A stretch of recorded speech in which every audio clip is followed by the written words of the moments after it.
Anna Chairman Solomon Fusuare. The statement be by Enra. Nan opinion to me and dosu statement ni. Na I think say a who be here say a adaji abemu yebetimi aka asem no. In the past, and this is speaking from the point of that time, no, being a communication director of In-Asante Kotoko. Season equally end before season never start. Not chairman K5 na ye Asante Kotoko no ye supporters in our opinion. And what they normally do, say, Jibo, they meet as a group to discuss omuku na nkasa.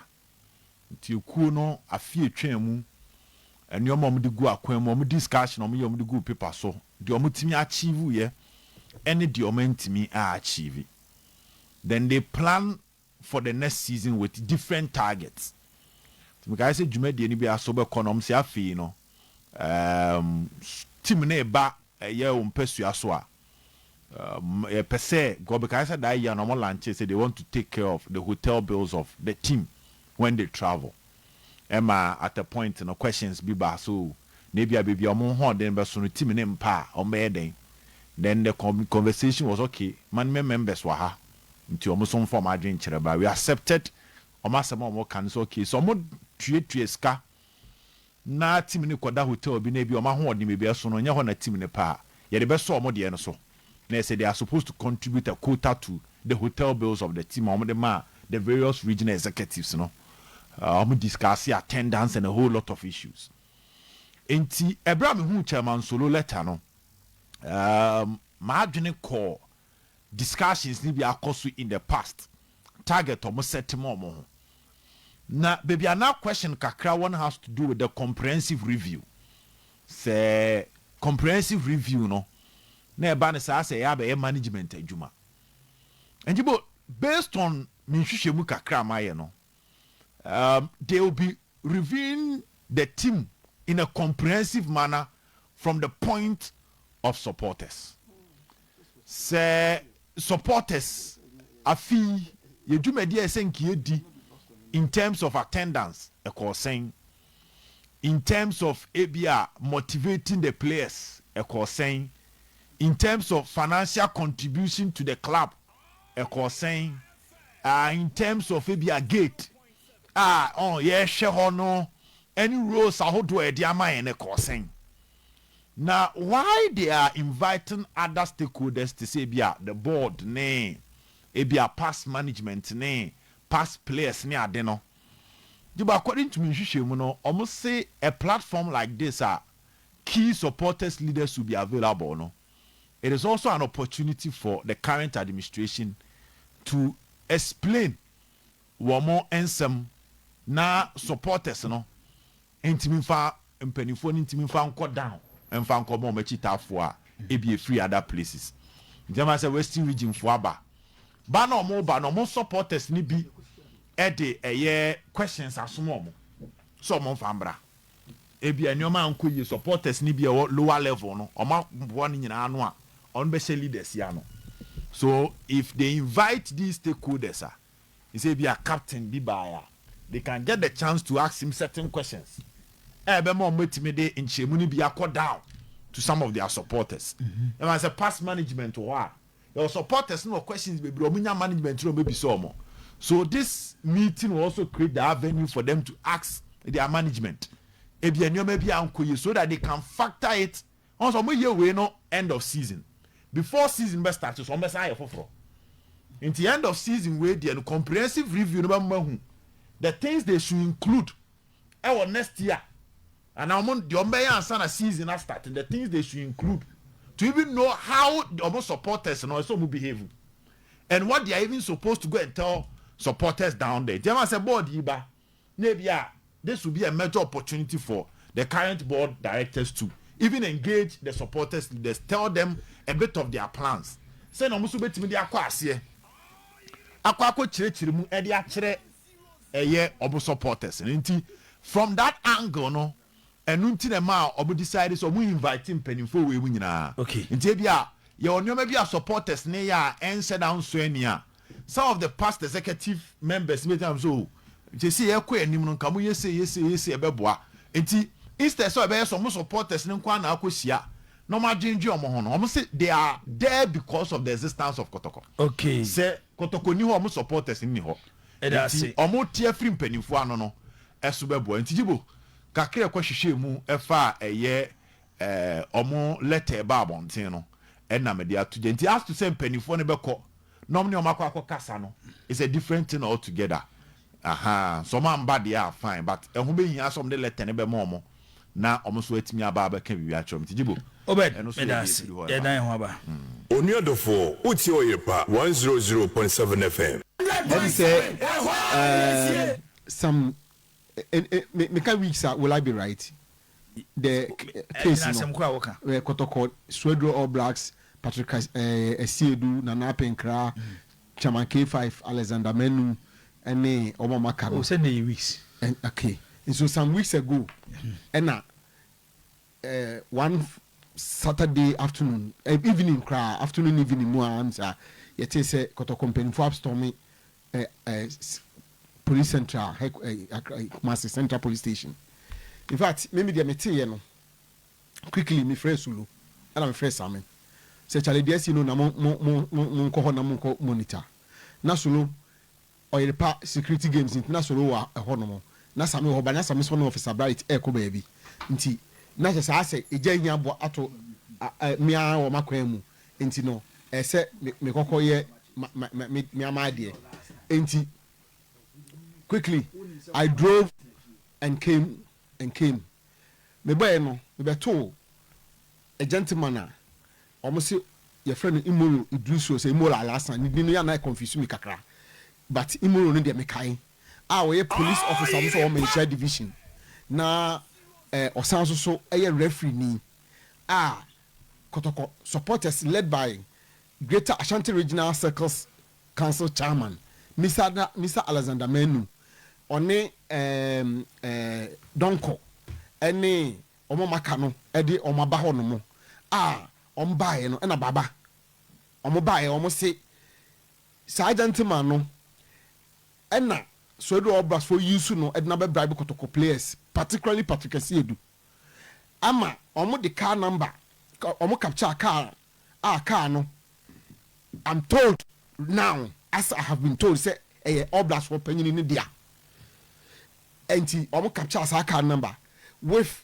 $1,000 in $50 notes at the bar central ho me koto omo ewo chief inspector we afi office ho nana case ni wo Quincy enana fence chama K5 bae Quincy enana penkra bae asem no agin he ewo abontin. Fast forward, information I have taken say, Kotoko company for no, particularly the board, I instructed supporters and say, Omunya asam le chidi. Say Nadia show you so and now no show you so no. Say a generated discussion kakra. Enti me yese me kwa hwehwem kakra. One case no ewo the divisional command ewo central honomo into ewo the case is still pending there. 2, for what I'm told, according to the supporters leadership na me no makasa enumere no almost the board of no has not even engaged them on that matter at all. Say bia asem no kra no saying na emu nsam te saying na bia na board of no kwa bekasa o ebia ene bia yenye nisia na yenye nisia na yenye sei. No engagement whatsoever on it. So be me information said there are people, agents and assigns that are being used to get people to get out of the case. Based upon information that come no, there are people. In fact, you see one club, big club will be Chama Kraka Hubia or more fair friend say they should get out of the case. Boss, the entire case we say, and yet I can't mean okay, me that's me and yet rebata no put in me, but the hear me can say Kotoko is a big institution. Kotoko catch we are seeing now say asemono Patrick said you omo born ambassador de omo players bi mu a omo suspect say omo enso so obi bribe woman asa bribe woman asa attempt to obe bribe omo. Therefore Kotoko cannot chicken out of this case quietly. Nicodemus said the way it is being we are being told it is being done. And then Chairman Ales, Chairman Edu say, Chairman K5 no say omo kwaji sika omo yengu. Because they are being fingered. Say omo di animo no. Somebody has gotten them to discontinue the case or not take no more interest in the case.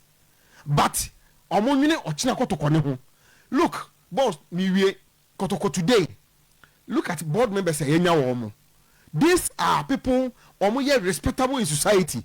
Omo abo omo bra, omo do omo sika, omo nya na de be so Kotoko mu. Yentimi ntina ho emma eno obi say entage Kotoko with all these great personalities omo be na afi Kotoko no bribery and at the time when I say Kotoko sit there for somebody to influence their game at their own at the empty case where there. Kotoko cannot let it go just like that. That's it, danger man. Okay, yentwaso. Amam for do munyo maba o. Nyumna ba pa. Amam for dia ba. Nana a champion manager DJ Black. Ono so edene de aba. A chese DJ Black de no so ewa ha. Ese wa Blasters nyumbi a de fabra. Okay. Ebe promote the amount before answer na World Cup no aba na wiye. Yento aso enseme wo fie ye to aso e de amamo. Owura Simon Ket Okreku president e de Ghana Football Association. O se ne daye son ene se ebreya o ye FA president ebe drum be Ghana ebetimi age eye World Cup. Na board de untimi nka se we onya de we onuru ha we wonyese Inti no. Obi Onimbia himself me very real. I have seen me who bad teams win big tournaments. Me say who good teams lose big tournaments. Say who good teams win big tournaments. So you can never rule out any football nation. Ghana inclusive. We are a good team. We are a good team. Pese me winning World Cup. Pese me winning. There may be me winning no. And Ghana will be represented by our best players. Ghana will be very competitive. The target is that we are going to war in court, and when you're going to war, you don't plan to lose any battle. You want to win. That is the vision. Extremely confident that we are going to war and we'll win the war. Eno Owura Simon Ket Okreku ode atu edwa eno no. Technical advisor ma House of Folk. Yemo Jordan de no. Jordan so den sema to jade afa Blasters. Ye kan Blasters Owura Ket Okreku kasa de. Ye ntie Jordan so sema waka de afa Blasters World Cup ye kwakobo. The Black Stars have given me a lot in a sense where I've had lots of good moments with the Black Stars, especially in my early days. I've had a lot of good moments, and I want to get that feeling back, before I stop, or I want to get that feeling back. And to get that feeling back is only by winning, so start winning and, had that feeling a little bit back when we qualified for the World Cup. I know there's more to come, there's something coming, there's something on the way. So I know if we keep on pushing, we'll be rewarded, because we've suffered in the last 2, 3, 4 years. You feel in a certain way, you get frustrated. You have to understand that we're human beings. They can be good, tomorrow cannot be the same. So, and you have to understand that players have emotions, they have families. So sometimes you need to put yourself in our shoes. But it's not everyone that. For me, that's why I tell the boys, listen, at the end of the day, everyone has an opinion and everything like that. So it's up to you. Either you take it or you just leave it. And you cannot take away the phone from this young player, or these players, because social media is life. So everyone is glued to social media. I'm not glued to it. I'm never on social media. That's the reality, because I don't see them. I don't see the importance of it. I know now people use it for businesses and all those things, but for me, I wasn't brought up that way. So for me, I don't really see the use. But social media has such an importance now. So any little thing affects some of the boys. Don't. Okay, and also Jordan Opokun semode atujaba onwa na afi Black Stars. Jordan are you? Jordan are you? Yentie coach Watara, technical advisor edema across football. Na oda so this edwuma ne de. nti on advice has board no ma omoyi didi ozo ni mo hwe same hwe wase mu yo nti wata o se medema e deserve so omoje the just ended Ghana Premier League. Environment of the team, I'm watching Agropis coach Mujaya. It's the environment of the team, and yeah, that's the kind of the result you can get. I mean, this is that Mabo technical team played body Omar Basu. If I'm talking about the environment, as a folk environment, it's all kind of obligatory to say as a management. No, when the supporters are fighting against all four players or the coaches, it's a very big wrong. Coach, player, management, board members, we are there just for a moment. That's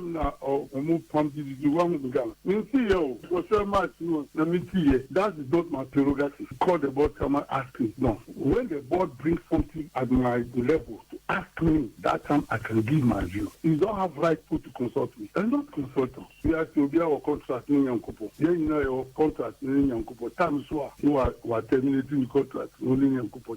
Uba se I know who your contract no one Yankupo has to open the contract. And it's not term of the duration and now we are there at Mediama 50 league long time or me go start to move power. I got to say end of the league now Mediama is a nice winner donc so for me a compact Martina winner I mean she's another team so me deserve but the only one winner in Akoya Mediama so who say Mediama go start or as a folk follow dreams also follow that Mediama deserve. Okay, and no coach Edema former coach Edema Accra of Ghanaian or technical advisor Edema Accra House of Folk coach Watara and also Edinsem Atu Idwano. Obed mame enshas influence my idea go baby apesofa urake to Krekwa Kasa afa Blasters your chances of the World Cup or so no you be an abumu and you be o gidie wa reshemu nti Ghana kwa World Cup yeso betimi agama na yi. There is difference between believing that something is possible difference in reality no every president in common in more measured kakra we be so as a leader o sometimes you don't need to show fear. But say Obeka so Ghana be a World Cup here ko target your quarter final. Me sure say bad. You know sure say people will crucify you side na one kasi onkoje. Because the fact is baby you will say no. The best they achieved that was the quarter final. Into us we are the target to final by your koje and any other case Ghana is equally as good as any other country Austria ko share 5 no. I no so fancy baby. See this particular World Cup I want to sound so pee over the every president so minimum so hundia. Okay. Now let's look at key indicators here. They judge the performance of an FA president from the national team point. Remember the NBN who have been the papa they are judging. And even the national team Blasters, we are saved because of the World Cup now. Because the last AFCON, Ghana and Timian qualified in a group against Sudan, Niger, and Angola. Where Sudan and Niger bomb home matches away from home. Ghana and Timian qualified. Sadly, no. Otuado has been punished because only the Ghana for me permanent instantly. And the deal Otuado were even after qualifying Ghana to the World Cup, people were still not convinced with his performance. But you tell me there. Now fast forward, Ketio Sekuku. On no Diana Kwakwa to say, about one and nipe bibe tuntino. Ama Ghana for one son intimin sonimu. But as in no way, and to me, I better turn on Toma. Dimbo more fire. Enti asem say said I'm just no habano. And you say we see the we so dimbo enti say one ever. Dimbo na ye kan ebom nti de kan ni mo anti wi wa dimbo. And say dimbo na better turn ntoma na. Enti se Ghana ko World Cup na se amfa. Dimbo na be sorry. And a becano. Though ain't me in Fracuano so. But a man you may die a day power kuruma. So put to every effort necessary for Ghana to perform, at least qualifying from the group. Okay. Ghana World Cup here, people are not expecting Ghana to go and beat England. I'm also the England, manage Droby. With the manage Droby against Croatia and Panama. With 5 points, we can qualify from the group. Yes, sir. I am telling you, say, Kakrabe fan of Ever to us which now on weekend edition of Today's Sports. Kabi Mamintio. But since the World Cup, as a team from behind World Cup. How do you describe team? Per own team I won't prepare EBR. It per what would some of the since 1930 teams in Motre. If you are the country to go as Motre na the World Cup. And look at Omina teams now, they prepare before they go.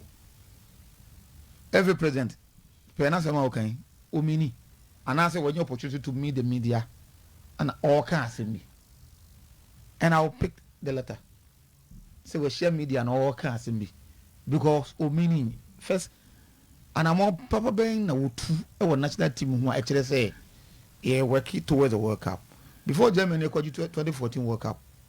Iyen no mo ye omkojin Brazil nti Ghana se be no te hoyi fa obi a media ni bia so challenge me a dey effort ana every president under the leadership ya kire say ye ni abre ekoje World Cup. We wait until the last minute ni free players wo European no ba ni ya for double call. So oba ye no as far as that set me concern Cup of Nation po he's not performing na kaka say ekoje World Cup. Like now, say Obede Kano. This is an over-ambitious every president. Not something about Kano. It is not realistic. He's only saying for saying sake. He himself, he doesn't believe in the all Kano. Our integrity, babuno. So what you're on Kwajina room baby, not as without pass it. Tima Yokui. If you're the Ghana bit magic work up, I have a catch as a no crate. Okay, but social media and all can we to make it look like say I prepare. But we know you say your team no make us say we are gambling. Na me boa any be a quarter final akọ bitimi akọ. Kwasi abegide. Country agenda 70 agenda 20. You World Cup. I ain't even qualified. You you know, yeah. Dejaman family and yanko line so 0322494401 0322494771. Boss, if you say, Ubia say we are ambitious, especially when you have opportunity to give yourself a try, and I say when your opportunity getting closer. Ghana but for Luis Suarez, Ghana would have been in the semi-finals. Tisenia, Morocco, Morocco is also an African country. Now they got into the semi-finals. Players I think third or so fourth. Our World Cup anymore. Media will believe we say closer. An African team is getting closer to win the World Cup eventually. Senegal for Beye, Cameroon Beye, Ghana Beye, Nigeria Ayebi, Morocco, and then we want to be to say an African country can progress eventually to the semi-finals. Ghana quarter-finals here defeat mono. And it is not beyond us. It is not beyond us.